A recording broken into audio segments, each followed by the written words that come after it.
Alain Ndou reprend la parole, cette fois-ci pour nous donner la dénonciation de ce matin. Parfait pour ce matin, vraiment.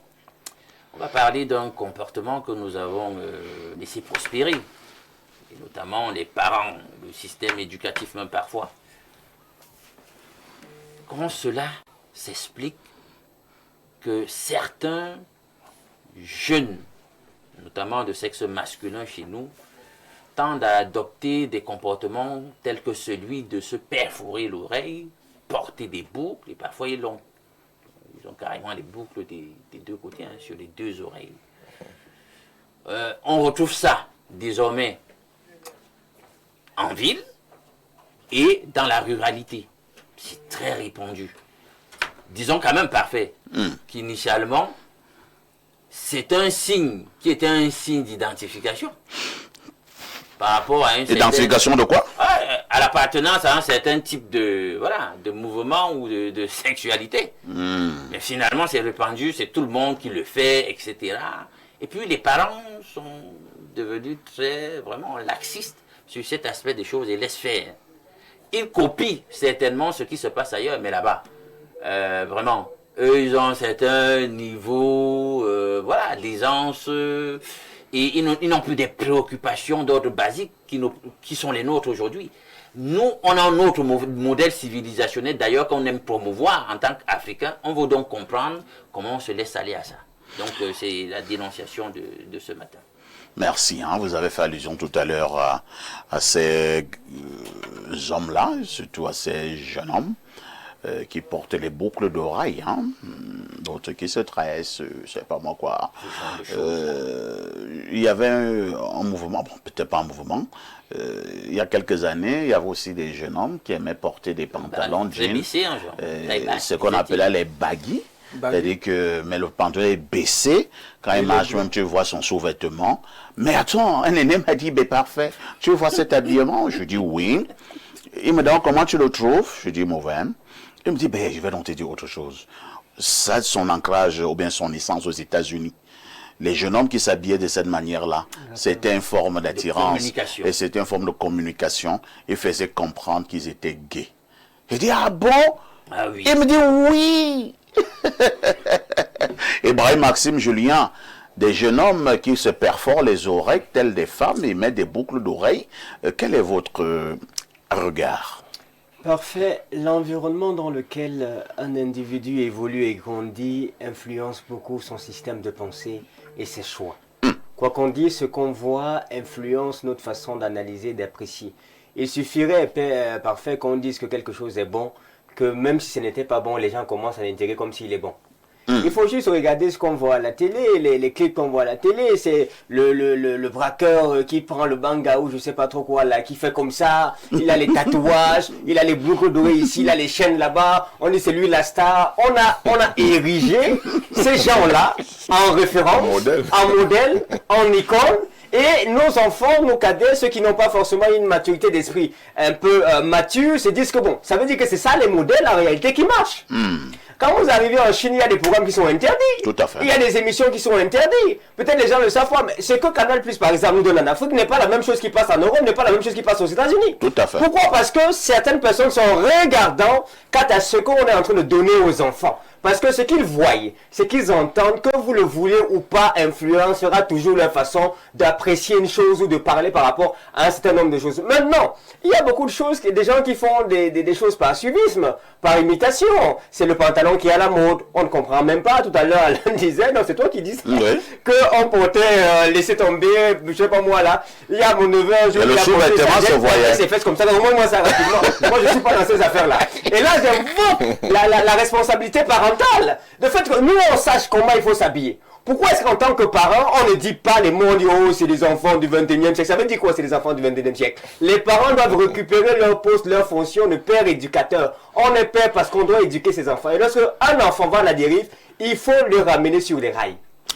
Lorsqu'un enfant va à la dérive, il faut le ramener sur les rails. Ben, je sais pas. Moi, je vais parler de moi. Samy, je sais pas si c'est la même chose chez toi.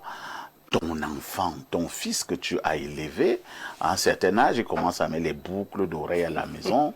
Ils se tressent des nattes, parfois avec des mèches. Ils se discutent le lait de toilette avec sa maman. Et toi, tu vas accepter ça, Samy? Non, pas du tout. Vous savez, nous avons une éducation bantoue. Hein, on adopte très difficilement l'occidentalisation à tout prix et à tous les prix. Non, c'est chacun qui fixe les règles du jeu dans sa maison. C'est vrai que la société peut être déréglée, mais chacun doit tout faire pour fixer des règles au maximum, hein, de telle sorte que dans ton périmètre, qu'il n'y ait pas de comportement déviant, qu'il n'y ait pas de comportement en marge de l'acceptable, du raisonnable. Et même nos jeunes filles, les habillements à la maison et tout, il faut commencer à réglementer. Il faut être même le papa sévère, pour ne pas être le papa fouettard. Oui, parce que nous sommes dans une société où la rigueur a foutu le camp, les sanctions sont inexistantes, c'est du laisser-aller, c'est du libertinage.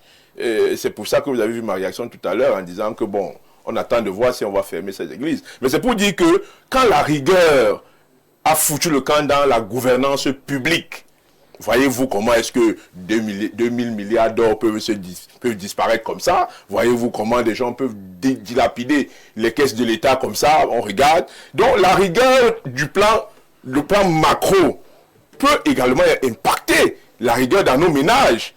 Donc c'est à chaque parent de fixer ses règles et de faire comprendre à son enfant que nous sommes dans une société où on accepte tout. On doit payer 5 000 francs pour avoir droit à la CATV. On doit faire ceci, on doit faire cela. Donc, c'est pour dire qu'il faut faire très attention dans l'éducation de nos enfants. Mais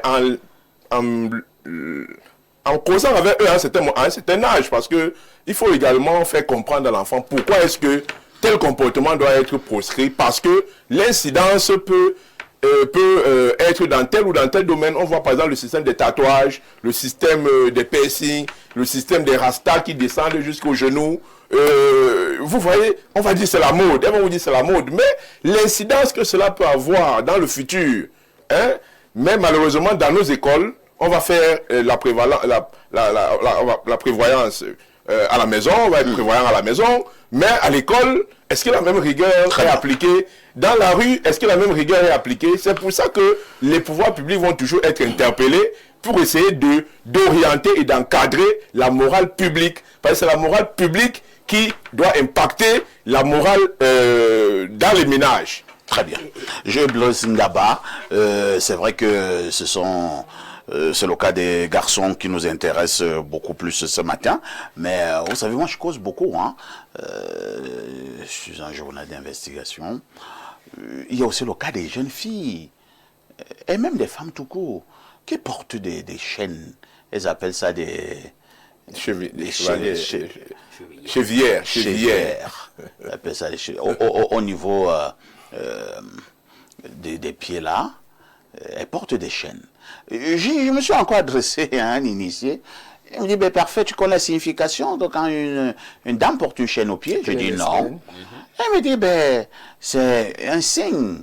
Elle fait comprendre à celles qui sont comme elle que je fais partie du siècle. Donc apparemment, ce sont des femmes bi.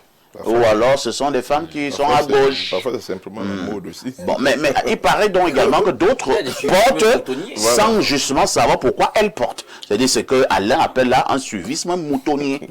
Je vous passe la parole. Tout à fait. Vous le savez, quelqu'un l'a dit tout à l'heure, nous sommes dans une société du tout venant. Et c'est un tout venant qui a été favorisé par le laisser-aller que nous constatons. Vous savez, j'ai toujours dit sur vos plateaux ici, parfois ici, il y a des structures qui devraient normalement faire leur travail. L'antique, là a été le fait déjà, mais il faille améliorer au niveau des télécommunications. Nous recevons trop de choses de certains pays où on admet l'homosexualité, où on admet des pratiques qui n'ont rien à voir avec notre culture, nos cultures et valeurs africaines. vous allez observer qu'il y a, je ne vais pas citer le nom de cette structure, mais son évocation pourra permettre à plusieurs de comprendre, qui a retiré certaines chaînes qui étaient distribuées en Afrique. Tout simplement parce que celui qui est détenteur du bouquet a estimé que les contenus en question ne peuvent pas. On vous parle des mariages, on veut vous présenter des émissions avec des mariages gays. Les séries même. Tout à fait. Donc, ça existe déjà même au niveau des dessins animés. Hein. Oui. Même les dessins animés. Les mangas là, quand vous voyez, on vous montre des enfants qui parlent des choses de la chambre en toute aise et avec la complicité des parents qui font comme si c'était des jeux. Donc, si ces structures que j'ai évoquées tout à l'heure s'attellent au travail, on va limiter la pénétration de ce qui se fait. Maintenant, les faits sont là. Nous sommes plongés dans ce cas. Que faut-il faire? Les pouvoirs publics doivent... on doit interdire? Oui. On prend un texte au Cameroun, on dit qu'on ne veut plus voir des garçons avec des boucles d'oreilles. Avec des boucles d'oreilles. Mais le problème... Est-ce que les gens, les associations des droits de l'homme ne vont pas... Il y a une conférence de presse ici où on a parlé des mini-jupes il y a quelques années. Oui. Mais après ça, on est où? C'est des annonces pompeuses, parfait. Tu regardes cette affaire d'annonces pompeuses. Ça ne peut pas être, encore qu'il n'y en a pas eu des pouvoirs publics concernant ce dossier. Je voudrais tout simplement dire que les faits sont désormais là, établis. La responsabilité, le parent d'abord. Mais vous allez observer qu'ils sont nombreux ces parents qui n'ont même plus le temps pour les enfants. Ou alors ils sont simplement dépassés. Hein. Oui, je le dis simplement parce que moi je ne pouvais pas répondre à ma maman. Maman qui m'écoute, là, quand elle avait toutes ses forces, dès qu'elle parle, je m'exécute. Parce que j'avais la crainte du parent. Parce donc, que si elle te regarde seulement, tu sais qu'après, ça sera un gif. Donc tu vas partir. Or, aujourd'hui, tu as A, ton enfant a Z. C'est-à-dire qu'il ne va même pas comprendre. Il te répond au bon milieu de la cour. Très bien. Et au grand mépris de l'assistance. C'est-à-dire que ce soit tes amis, tes collègues... Et il te dit que ton époque est révolue. Après, c'était avant. Que ça, c'était avant. Maintenant, nous, on fait ce qu'on peut faire. Et puis, pas. Parce que là, quand tu n'entends pas, c'est qu'on est en train de vouloir atténuer ta colère. C'est un modèle qui passe. Et on laisse faire. Maintenant, au niveau des pouvoirs publics, il y a la chefferie. Les chefs de nos quartiers devraient jouer ce rôle-là aussi, avec leurs notables, dénoncer, interpeller, sensibiliser. Et maintenant, lorsqu'on a sensibilisé, on signale à l'autorité compétente qui prendra des mesures. Vous savez, quand nous étions petits... Et ce sera pour chuter. Oui. Il y avait ce qu'on appelait des rafles dans les quartiers. On vient, on a une information sur des gens qui ont des comportements bizarres. Qui fument le chanvre. Qui fument le chanvre, qui portent justement ce que Alain Douc dénonce aujourd'hui. On vient à 2 h du matin, on rafle le secteur, on vous surprend, et puis on embarque tout cela. Et puis, ils répondront de leurs actes devant les juridictions compétentes par la suite. Je crois que si on le fait 2-3 fois dans des quartiers tant populeux que ce VIP, beaucoup de choses pourront changer. Alain Douc, pour ceux qui sont des enquêteurs, enquête sur le plan, entre guillemets, judiciaire, je vais parler des policiers et des gendarmes, lorsqu'il y a un crime, ou bien un fait, pas du tout orthodoxe, qui s'est produit à un endroit X, vous allez voir les policiers arrivent, les gendarmes arrivent. Parfois nous pensons qu'ils sont des marabouts, alors qu'en réalité ils fonctionnent par observation. Ils voient un garçon passer, on ne l'interpelle pas. On voit un deuxième pas, on voit le 8e garçon qui vient passer, on voit là les boucles d'oreilles. On dit, s'il vous plaît, venez un peu. Attendez là, patientez. On voit un autre qui vient passer, il a un jean là, un baguette en bas du fessier. On dit, venez un peu. On voit un autre qui vient passer, il a des tatouages. C'est-à-dire qu'il est là comme un caïman. On dit, monsieur, venez un peu. Alain Douc, je vous assure, sur les 3 garçons qui ont été interpellés là, et il y a un qui est un bandit. C'est vrai. Est-ce qu'il faut dire par moment que ces signes, ces choses que les garçons mettent, parfois ça renseigne en réalité sur leur véritable identité? Non, mais parfait. Ce que tu dis là, c'est une vérité tout à fait indéniable. Oui. En réalité, nous communiquons même avec notre apparence corporelle, notre apparence personnelle. Il y a une communication.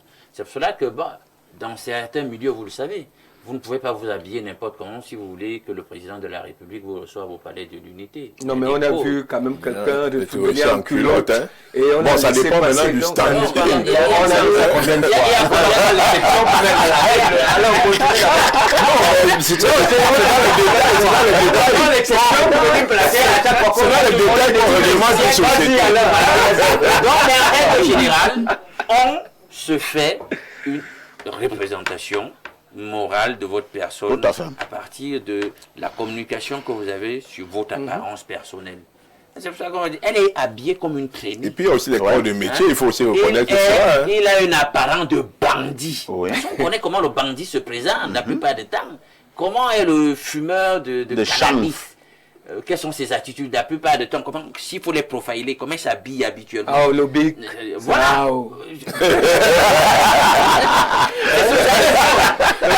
C'est normal que dès que vous commencez avec cette logique de boucle d'oreille, etc., même si on ne vous le dit pas, mentalement, on commence à se dire que voilà où on devrait vous catégoriser. Et ça va loin. Parce que là, on a parlé ce matin des garçons, des hommes. Mais il y a les filles. Les filles se percent presque de partout. Elles percent la langue. Elles percent les tétons. Et il y a d'autres qui percent même à des... Il y a d'autres qui percent à des endroits. Comment tu fais pour savoir que c'est bien? Je suis un journaliste. Non, Alain, de ton investigation ne va pas aller jusqu'à ce niveau quand même. À des endroits insoupçonnés. C'est un vrai investigateur. C'est très dangereux. Et là, quand vous voyez ça, elle se dénude complètement en route. Et il faut que la morale publique soit véritablement rendez-vous. On a dit, même moi, de même dans les éléments de langage, j'ai commencé à parler de c'est étranger à notre culture, mais c'est pas aussi vrai que ça. Parce qu'on va se rendre compte que dans nos cultures, il y avait déjà, même avant l'arrivée du colon, la problématique des oreilles qu'on perce, etc. Dans la Bible, c'était des perles. Dans la Bible, vous allez vous rendre compte que dans le Deutéronome, il y a un endroit où on dit si tu avais un esclave et que au bout d'un certain moment, parce qu'ils avaient des jubilés où on demandait au bout d'un certain nombre d'années, on demandait de l'affranchissement des esclaves, etc. Mais l'esclave qui était tellement content de son maître et qui voulait demeurer à ses côtés, et qui le signifiait à ce maître, on le prenait, on le mettait là, près de la porte de la maison du maître, on collait le pavillon de l'oreille à la porte et on perforait par un poinçon. Donc, c'était quelle barbarie. Incroyable. Alors, le parallèle pour voir si on le pèse les oreilles et tout ça. On va lire les nombreux messages venus à travers le monde entier, parce que votre programme est regardé à travers le monde. Bonjour à tout le panel, très belle émission. Je suis entièrement d'accord avec Alain Douk. Toutes les églises émotionnelles, périphériques et illusoires sont mensongères, car elles sont bâties de main d'homme. Ces sectes pernicieuses sont non seulement matérialistes, mais sataniques. L'église, en vrai, c'est l'harmonie, c'est-à-dire la fusion entre le corps, l'âme et l'esprit pour faire un. C'est une relation universelle, authentique et interne en soi. En bref, la vraie et unique religion qui est universelle, c'est-à-dire catholique, c'est l'amour, la sagesse et la vérité. En dehors de cette réalité interne en soi, qui est la pratique de la spiritualité au quotidien, qui consiste à se purifier, c'est l'arnaque. C'est le commissaire de police Maillot qui nous envoie ce message. Un autre message ce matin. Bonjour Monsieur Parfait Aïssé et à tout ton magnifique panel. Monsieur Parfait Aïssé, je plaide s'il vous plaît de m'inviter sur votre programme Libre Expression pour dire à notre peuple de s'unir derrière notre nation et derrière nos autorités pour que la paix, la stabilité, la prospérité reviennent pour garantir un avenir meilleur de notre nation. J'ai fait le tour des des ministères où j'avais eu plusieurs interviews, l'heure n'est plus à la recherche de la solution. L'heure n'est plus à la recherche, la solution est là. Je l'ai expliqué au Premier ministère, au ministère de la Défense et bien d'autres. Il faut que cela arrive auprès de la population. Je vous dis, votre chaîne qui donnera vie à notre nation par la voix dont vous portez. C'est signé Monsieur Malibi. Bon, Monsieur Malibi, vous avez donc déjà parlé. Je ne pense plus que je dois vous inviter en quoi libre expression. Sur votre message est déjà passé. D'accord. Un autre message ce matin, que dit ce téléspectateur. Bonjour, chers voisins. J'ai un ami d'enfance qui était la star du quartier, tatouage, nez et oreilles, percé, natte sur la tête. Ce dernier a appris à ses dépens que chaque acte a des conséquences. Alors que nous avions eu le recrutement et allions en formation, il a été recalé pour son apparence physique. Perfecto Loga, à notre grande surprise, a encore élevé le niveau. Aujourd'hui, il place les faux cils et faux ongles aux femmes. C'est Saïd DiCaprio depuis Garoua. C'est ça la triste réalité. Hein. Et les enfants doivent comprendre cela. Bonjour le plateau, ces églises de réveil servent à quoi? Est-ce que ces églises payent les impôts pour les comparer au débit de boissons? Voilà. Tous ces bandits de pasteurs devraient être arrêtés. C'est Mouna Loco des Bois-Lois qui envoie cette contribution. Un autre message, voici ce qu'on me dit. Bonjour, quand l'État finit de nous retirer toute substance vitale, même le rêve nous a été refusé, l'État conscient de son abandon nous livre en pâture aux mains des réveillés de la première heure pour qu'ils finissent le travail. Nous sommes dans une société en dérive où tout est déréglé et cela est fait exprès par ceux qui nous gouvernent. Parfait, ça craint et le mal est très profond. Ça fait peur de vivre dans cette grotte appelée le Cameroun. C'est Cyril à Douala. Cyril est énervé. Hein? Cyril, je te suggère tout humblement de garder espoir. Et parce que tu devrais garder espoir, je te dis au nom de Dieu, nous prenons une transition.